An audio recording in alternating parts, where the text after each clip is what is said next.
بسم الله الحمد لله. هل كان maanta waxa aan taariikhdo ah 26 bisha 8 sanadka 2017 ila fadhiya oo aan ku wareysan doona insha Allah gudoomiyaha xisbiga kulmiye Muuse Biixi Cabdi isla markaana ah musharaxa madaxweynaha Jamhuuriyadda Somaliland. taariikhda waxa su'aasha ugu horeysan ku weydiinay gudoomiyaha waxa weeyaan taariikhdaada gaarka ah ciidan ama siyaasadeed inaad bal waxooga isoo koobto. meelahaas ka dhigtaa anigu hargeysan ku dhashay sanadii waxaan dhashtay 40 hargeysana waan ku koray iskuulada dhexe iyo hoose waan ka galay maxamuud waan tagay ruushka waan soo maray ciidankii cirka Soomaaliyeed baan ahaa jabhad baan noqday maanta waan ka hargeysan soo galay jabhada sidoo isaga deganaa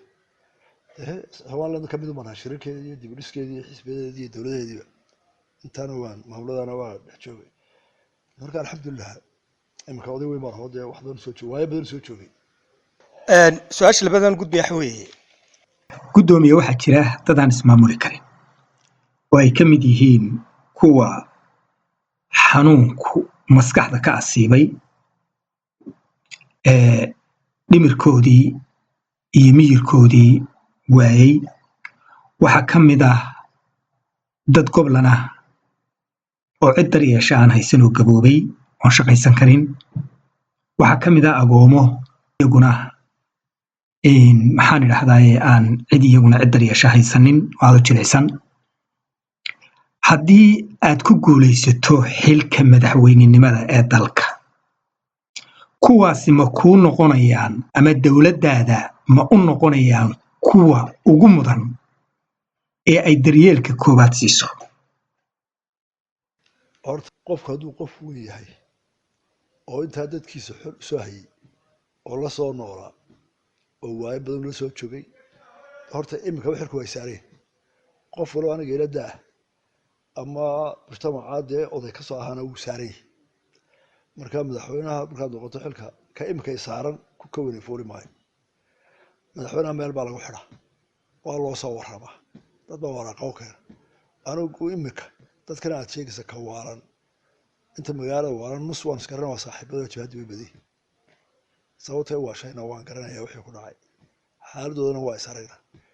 inta goblankaas si nool wax badan yihiin intii ina walba inankiisi meeshii aan kaga mid aan garanayo marka anigu nin dadka la nool baan dhibtoodana la qaba imikana aan mas'uuliyad ku yarayn haddii ilaahay meesha aan qabtana waxay la tahay kuwaasi waa kuwa aan ka mid ka ahay in xuquuqdooda u doonayo in xilka u qabanayo qoysku waa seeska qaranka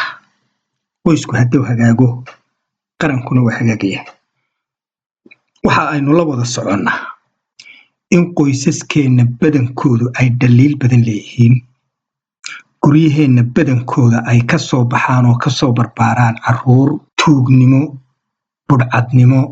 iyo dhaqan xumo intaba leh xisbigaaga maxaa siyaasad ahaan arrintaa uga qorshaysan qoyska wax dayacay oo aabihii meel joogaba aabihii dayacaada waxa ka helay wuxuu waayay maaragtay system u dhisan oo dawladda hoos shaqo geyso mushaar badan siiso oo ku foofaabo hore loo waayay marka ragga الرجال قوامون على النساء وآيات قرآن رجع واحد صارن إن السمايان نرشي عروته كوبت بعد الهاي قوس كوري لها يقدر خلوريس لها أو حصصار رجع واحد بهالنا فكرون أنا ما عد باي نوع مكان ما بريوا على لا إنجي أو ناس يقولون ماذا إياه قال إنه كلا واحد نوترسه مش أدون كوا إلا وحكي صوب بلعبون ماله سئ ونسكت عشان هذا عروته إنه أيورنا تصاري magaalada Hargeysa ka joogtay tu walba ilmaha yar markuu dhasho qoysku wuxuu ku jiraa guris 9 meters saddex qol tobanna uu dhan anigu ilmaha markuu shir gaaro qolkii ka babix karo halkan waa wado gaara jiray halkan waa tiin oo ku dhacaya kana waa qodax halkan kalena waa dhagax waxa soo baxaya ilmaha liixa soo ma banaad go'an marka waa in la abuuraa jaayidadka oo ragga awliba ina shaqeeyana fadhiga ka baxaan saas lagu xalliyo waxa aan ku weydiinayaa su'aal dhinaca ammaanka la xidhiidha dadweynaheenu booliska inta badan dhaliilo badan bay u soo jeediyaan oo kala duwan mararka qaarkood waxay dhahdaan ilmaha yar ee 10 jirka ahi kama cabsoonayo in ninka booliska ahi orod ku soo qabto iyagoo u jeeda in booliska badankooda balwadi dishootay iyadoo la ogyahay booliiska laftooda in xuquuq badani ka maqan tahay haddana dadweynuhu cabasho badan ayay tirsanayaan ma kula tahay ama ma idiin qorshaysan tahay in booliis iyo bulsho isjecel oo mid waliba xilkiisa ka soo baxo in la abuuro oo la diyaariyo sheekh waxaad sidii dadka ka baxsan oo xidigta maaris ka yimi ma ku tala jirtan waa inuu hawshooda gala waxoo dhan waxay ku xidhantay sad dhaqaalo u abuurto inanka yar wuxuu baahan inuu dhaqaala uu helo iskuul wanaagsan iyo aqal wanaagsan iyo meel haysan u tago booliisku wuxuu baahan yahay dhaqaale booliiska lagu dhiso gaadiidkiisa iyo caafimaadkiisa iyo muruqiisa iyo taabarkiisa waxaana wax sameeya dad tabcaday oo cashuur bixiyey oo dhaqaale soo saara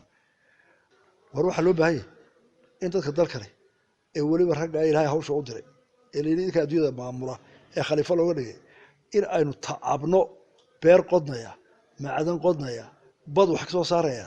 bir shiilaya bini aadmigu isagoo unbaa dhaqaale abuuraya iminka etoobiya dhaqaaledu dheeraynayo xagu ka yimaada dhaqaaledu maha service 80% beeraha wax ka soo saara inanku markuu ordo laba hal ubuu baahan yahay inuu fayl qaato NGO barayaayo iyo inuu tahriibo nafta badda ku tuuro laakiin uma soo jeeda inuu dhibaato dhidido oo isagu aanu wax dhibaato badan qaata ilmihiisa soo dheefalo ayaynu baahana ra'yigaanu dadkan ku jirno baahana markaa ninkan booliiskii wuxuu baahan yahay dhaqaale lagu dhiso tababarkiisa caafimaadkiisa jirkiisa gaadiidkiisa aqoontiisa inta resource bay baahantay markaa inaga baloodeena ugu weyn waa qaadka inta badan waxaa loo cunaa waa shaqo la'aanta u fiirsa shirkadahan iminka sariflayaasha iyo kuwa telefoonada iyo ninka marka mushaara badan la siiyo ma u cuna qaadka habeen ma lagu shaqeeya marka waxaan kusoo dhaxay inaanu u jooyno war waxaan wax soo saaraa waxaan naga baxayaan dana dadka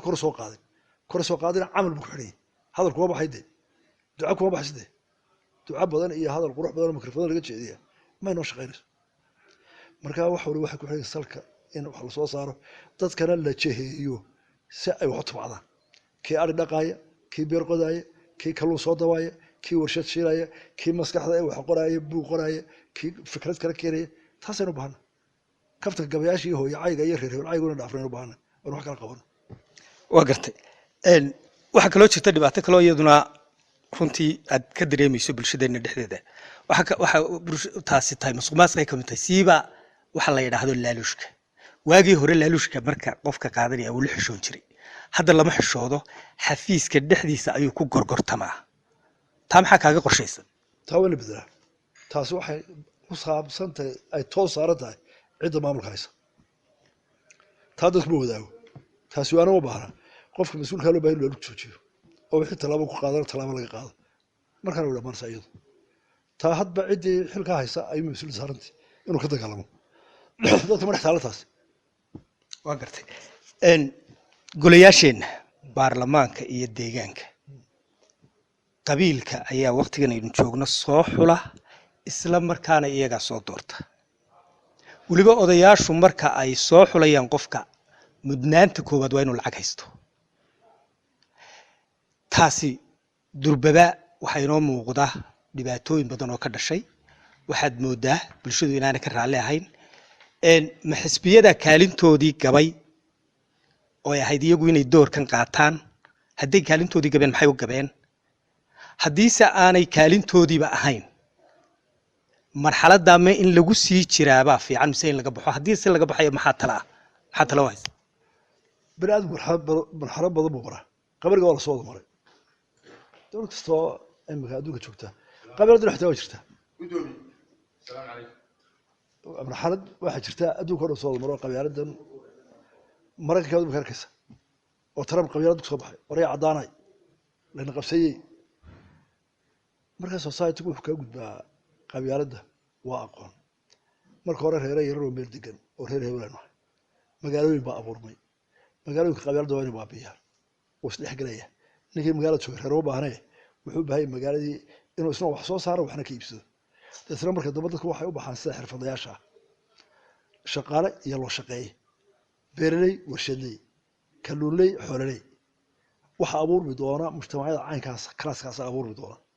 laakiin dee mudday qaadanaysa imika 20 sano ka hor iyo maanta mujtamaceenu aad buu kala sareeya dad goob joogtahay maanta ilaa tooniye kuma jaamacada ka soo baxay dhalinyaradaasi tiradka qabiil ma tixgelinayaan waxay eegayaan dowlad wanaagsan iyo dad isdhexgalay mujtamac wada qabsada oo dantooda horumarineed dowladda ka fikira laakiin waxa ka badan intaynu weli miyiga ku dabalahay ee dhaqankeena ee xeerka dhaqaalihi aan ku sheegay inuu saameeyo qofkani qabiilku ka maran lahaa hadduu insurance haysto oo marka aan bukoodo haddii dowladdu daryeelayso oo marka waxay u dhacaan aan cadaalad helayo oo marka laga gardarada aan hubo inuu booliisku daafacayo reer iyo caqli buu bahanaadeen laakiin marka kii baahan reerka u qaadano kii dhinta reerka aasa ninkii safety qul haysta waa xaafadii processkaasi kol qura dhammaan maayo laakiin wuxuu dhammaanayaa si caadiyana oo nolosha magaalada iyo korriinka ayaa bedeli doona dhaqso ma dhammaanayo laakiin inaga dadkeena mas'uulta waxa ku waajiba inaanu diyaarino garoonka kaas oo ku dhammaan lahaa ee dadka dhinaca magaalada iyo isdhexgalka iyo aqoonta loo riixilaa marka wuu jiraa qabiilku waana sii jitabi doona laakiin waxa laga baxayaa in kolba cidaade ama caaqil ahaw ama sheekh ahaw ama ganacsade ahaw ama siyaasi ahaw dadku wax ka dhageysanaya markay dadka xagga wax wada qabsiga